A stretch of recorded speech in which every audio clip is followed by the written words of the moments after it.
खाटू श्याम की जो कथा है वो महाभारत से संबंधित है।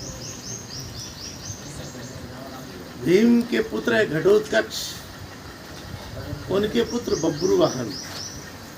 जब महाभारत का युद्ध हुआ तो ये निर्णय किया गया कि इस युद्ध का निर्णायक कौन होगा। उस युद्ध के निर्णायक के लिए बब्रुवाहन,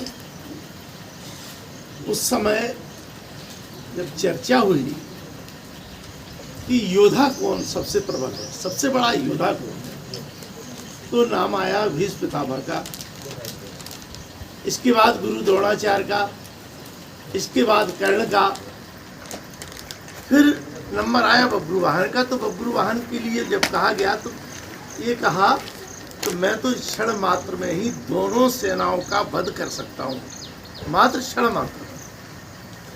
भगवान कृष्ण को शंका हुई, ये तो बड़ा प्रबल योद्धा है, भीष्म पितामह से भी अधिक है, द्रोणाचार्य से भी अधिक योद्धा है और कर्ण से भी अधिक योद्धा है। जिसके पक्ष में ये चला जाएगा तो बड़ा एकदम विडंबना हो जाएगी। तो कृष्ण ने पूछ दिया, बोले ये बताओ तुम किसके पक्ष से युद्ध करोगे। तो उसने कहा यद्यपि आप मेरे पितामह के मित्र हैं भीमसेन के, लेकिन मैं न्याय की लड़ाई लड़ूंगा, जिधर से हार होगी मैं उधर से युद्ध करूंगा।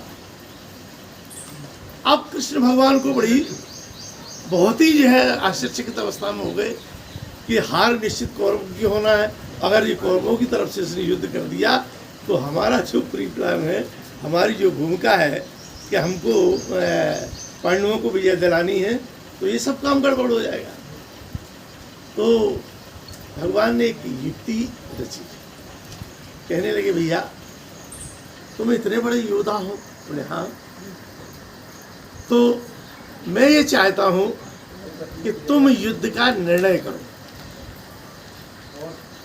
और मैं कुछ याचना भी करना चाहता हूं। बोले क्या याचना करना चाहते आप। बोले पहले 3 बार कहिए कि मैं आपकी इच्छा पूर्ण करूंगा, मैं आपकी इच्छा पूर्ण करूंगा। तो उन्होंने कहा कि भाई ऐसा है कि आप जो मांगेंगे मैं आपको दूंगा। तो भगवान कृष्ण ने सहज भाव से कह दिया कि मैं आपका शीश चाहता हूं। बोले शीश चाहते, तब तो बड़ा गड़बड़ हो जाएगा। हम न्याय की लड़ाई लड़ेंगे और शीश अकेला न्याय की लड़ाई लड़ नहीं सकता, तो ये तो बड़ा गड़बड़ हो जाएगा जी। भगवान ने कहा कि तुम्हें न्याय की ही लड़ाई लड़ना है, तुमको दोनों युद्धों के बीच में तुम्हारा सिर पूरा देखेगा कि कौन की विजय हो रही है, किसकी हार हो रही है, कौन इसका जो है मेन जो है सूत्रधार है। उन्होंने कहा ठीक है, ये तो बहुत अच्छी बात है। उस समय बब्रुवाहन ने अपना शीश काट करके भगवान कृष्ण को दे दिया, लेकिन एक प्रार्थना की कि युद्ध तक मेरी मृत्यु न हो, बराबर मैं उस युद्ध को देखता रहूं। और दूसरी बात यह है कि मेरे नाम के साथ आपका नाम जुड़ जाए। चूंकि बब्रुवाहन नाम था इनका।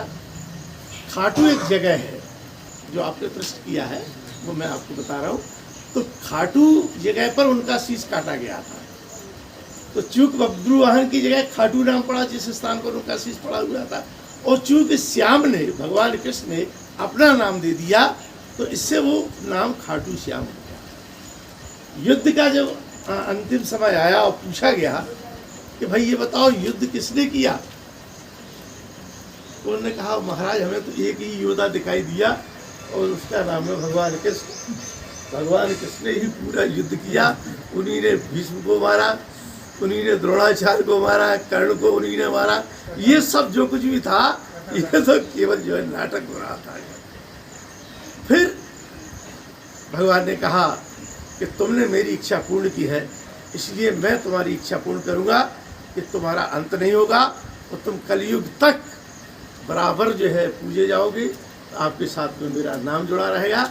उसी नाम से एक खाटू श्याम महाकाल अखाड़ा जो है ये बना हुआ है, जो महाकाल नाम उज्जैन का है। उज्जैन और खाटू श्याम दोनों को समाहित करके ये खड़ा बना, जिसकी लिए आपका सामने बैठा हुआ ये शरीर जगत गुरु की उपाधि से पूछ